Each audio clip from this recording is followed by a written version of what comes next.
I'm Daniel Watkins and welcome to my world. We're off to the Cam Sua Water Sports Complex in the Philippines. The Gov actually assigned us a tour guide and a driver for the week that we were there. Day 5 was finals day, and by this time Bob had been driving us around for the last 4 or 5 days, so we kind of made good friends with him, and I was like, hey, I'd like to see, where you live and how Filipino locals live, so how about you take us back to your house? And he gracefully accepted, said, I've got a coconut tree in my backyard, we'll go and we'll drink some coconut oil or milk, and we'll introduce you to my 8 kids. So this is our boy, Bob. He's been our shuttle driver for the week. This is his van here, and we've become friends, so he's invited us back to meet his family, so let's go and check out his house. Oh, I'm happy to have all my Bob's pride and joy was his coconut tree, so he wanted to show us how to get coconuts off the tree and open them up and drink the milk. So Dino and I had a go at getting the coconuts down ourselves. I keep missing Bob. Help me, Bob. Oh! No, the screen didn't work. Rubber band. Rubber from shoe. Holy crowd. There's a bigger crowd for us doing coconuts than there is at the wakeboarding pro tour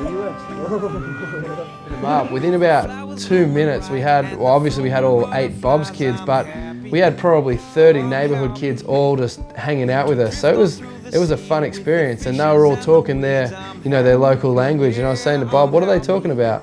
And apparently they were saying that it was because we had such fair complexion. They wanted to know if we felt the same as them, and they'd just never seen Westerners before. Their whole house was no bigger than my bedroom, and so I was like, where does everyone sleep? And he showed me where he sleeps, and it was just a concrete floor with just a little bit of mat on it. It was a really humbling experience to see how such a big family could live in such a small home, just carefree and loving life. They seemed so happy, and they were just living on the bare essentials.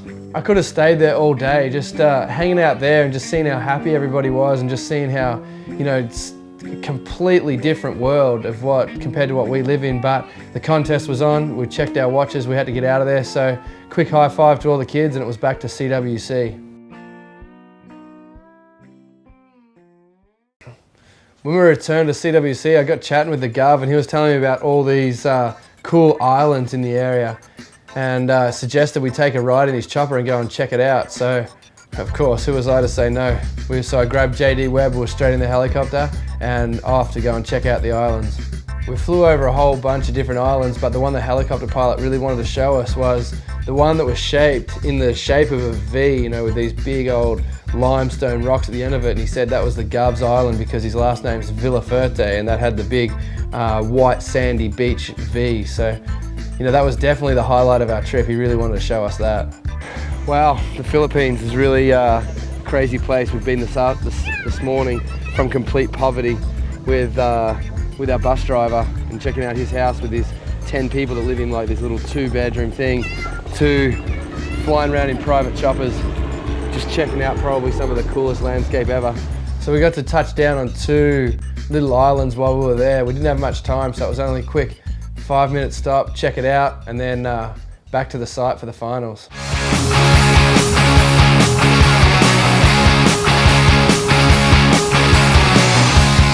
traveling light years, borrowing ideas from teenage magazines and band fanzines. What's a record without soul? What's a record